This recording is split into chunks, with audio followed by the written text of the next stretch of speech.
Hey folks, Triple Crown here, coming to you from Vancouver, British Columbia. This is a Round 3 Global War 1939 solo game summary, a continuation of the Global War playtesting series, and some very interesting things that I sort of predicted or mentioned they were going to happen last round. Well, Calcutta fell. The FEC forces did back out of. See, they can't be there. Is that right? Yeah. They had backed out. So, but anyways, there's currently Japan, because the FEC, they did declare their sneak attack. There was 6 ground units in Calcutta, and they do not fire on the first round of combat when the sneak attack is used, and Japan gets 3 sneak attacks. And so they did not suffer a casualty. So there is still 16 ground units sitting in Calcutta, and that meant that basically these guys had to back up. So they are still alive. There's 5 infantry, an artillery, 2 medium armor, and a AAA, and they decided to spread out some of their infantry so that it's not a free gimme for the Japanese forces coming in. Now over here, another sneak attack they used, which was on the Dutch Navy down in this sea zone off of Java. I believe that's Java. So again, they did not return fire. They killed a cruiser, a destroyer, a coastal submarine, and a naval transport. So that was a success for the Japanese there. They also killed another transport over here. However, the FEC did build a escort carrier. That was actually the British that built the escort carrier there, and they built 2 destroyers. So their navy is still smaller. And just to point out, when the Japanese sneak attack is used, the Japanese naval units that engage in that attack get to non-com away after the fact. So they went in, they dropped off, and then they get to non-com away, which is why the carrier and everything else is over here, which is fairly deadly. So Japan did not lose any of its aircraft last round, so they still have a healthy aircraft here. They've got a couple fighters, veteran fighters on the fully loaded carrier here. They decided to build a couple submarines off the mainland, and I did not make the mistake I made the last couple games with Japan, which was Japan now has 4 minor industrial complexes on the mainland of South Asia. Meaning in Siam, in Shanghai, in Korea, and what's this one over here? Peking. So there's 4. Now currently, things look a little bit precarious here.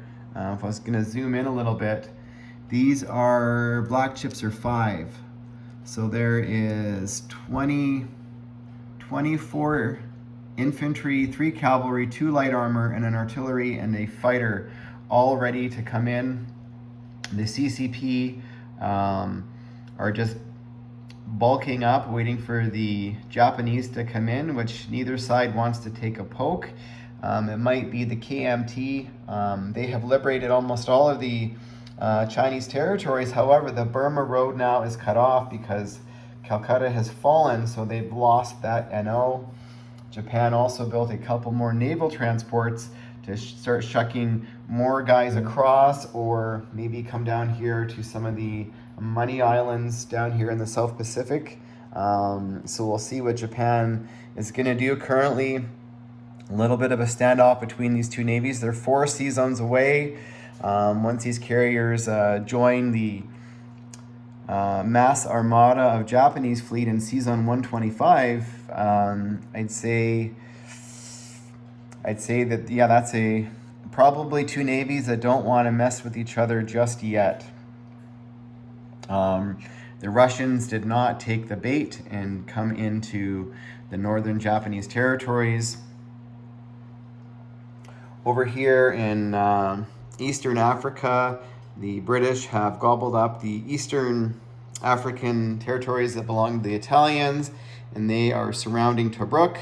And the Italians built 3 heavy artillery units, and they've got about 11 infantry there. So that is going to be, and a fort. So that is going to be costly for the British to take, and also because these damaged 2 damaged battleships can only move 1 space, they can only go from 42 to 44. So they're both sitting there damaged. However, the bulk of the British fleet made it back to Cairo. Over here, the Canadians annexed all the rest of Brazil and went into Liberia. Over here, the Germans decided to do a Hail Mary attack to try and sink whatever British fleet they could with their 4 submarines, and they sank 2 destroyers, I believe. And the British and the Canadians built a couple corvettes and destroyers, and now they've linked up with the Russian fleet, and the Americans built a battleship and a couple marines, and the combined Free French and British fleet that was sitting off of in Sea Zone 35 is making its way slowly back to the east coast of Canada to link up and be one mass armada of a navy. On the western front of Europe, or the wall, the Germans currently have 1 ground unit in every territory, which gives them a 5 NO bonus, and also the choice of placing a free coastal gun or a hedgehog. And a hedgehog is like a pillbox. It's an automatic kill for any incoming attacking forces. So that's happening there. Germany and Italy, they are not focused in Africa at all. They are not focused on Navy, although they do have 4 submarines in the water over here. What are they focused on? Well, these are all the forces that are 1 space away from Romania. They've got a couple artillery, SS Panzer Grenadiers, some medium armor, some light armor, some mechs coming, some more. That's 4 Stug 3 tank destroyers, and a couple more tanks, and a couple more medium tanks over here, and another light armor. So that is just that force alone. Never mind, this is what Germany and Italy have, a combined forces sitting in Romania. We've got a couple aircraft, about 17 infantry, about 25 ground units just for the Germans in total, and the Italians have about another 8 or 9. So that is pretty scary. The Germans, they have to make a decision here. I'm going to quickly scan up here. Now, very costly battle for the Russians up here. They felt they had to take back Valpuri because they have a major industrial complex here, and they cannot destroy it until they're at war. So if they did not, they were worried the Germans were going to capture it and turn it into a minor, and they did not want to get into that game. So they went in heavy into Valpuri. There was 10 German units and a AAA there. They went in with, I think, 13 or 14 ground units in their aircraft. They lost their 2 air transports to AAA fire, and their air transports do attack in this variant. So they have survived with 4 ground units, and that was very costly. Currently, Russia does not have a lot at all.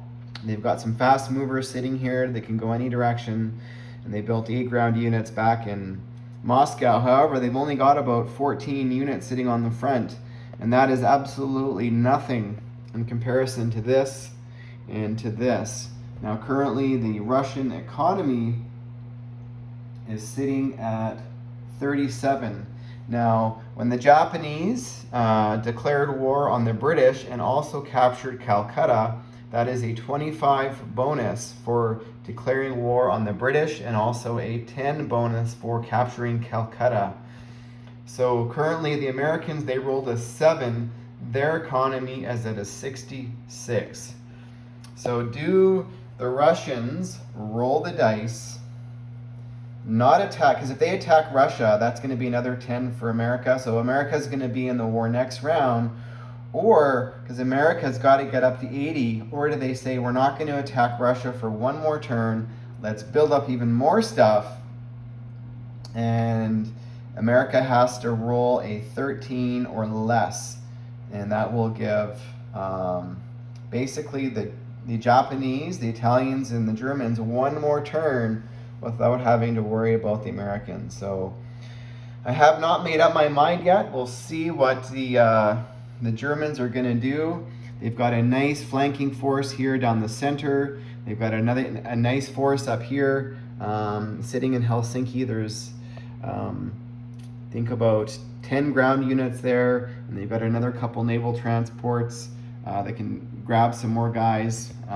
So I really like this setup for the Germans. I think I give the advantage, at least now on the eastern front, to the Germans and the Italians over the Russians. The Russians do have 40 to spend next turn, which they're going to have to start to reinforce this major stack here in Oleg Kursk if they're going to have a chance to stop this onslaught, this can opener, this nasty can opener of Germany and Italy. Now, Italy did not attack on the eastern front last turn. They could have, but what that does, it negates Germany's use of the Barbarossa attack, which when Germany, if they decide to do it, they get 3 surprise attacks along the eastern front here, and also they get something special with their tactical bombers, and I think they get to pick one territory if they capture that the Russians cannot counterattack. So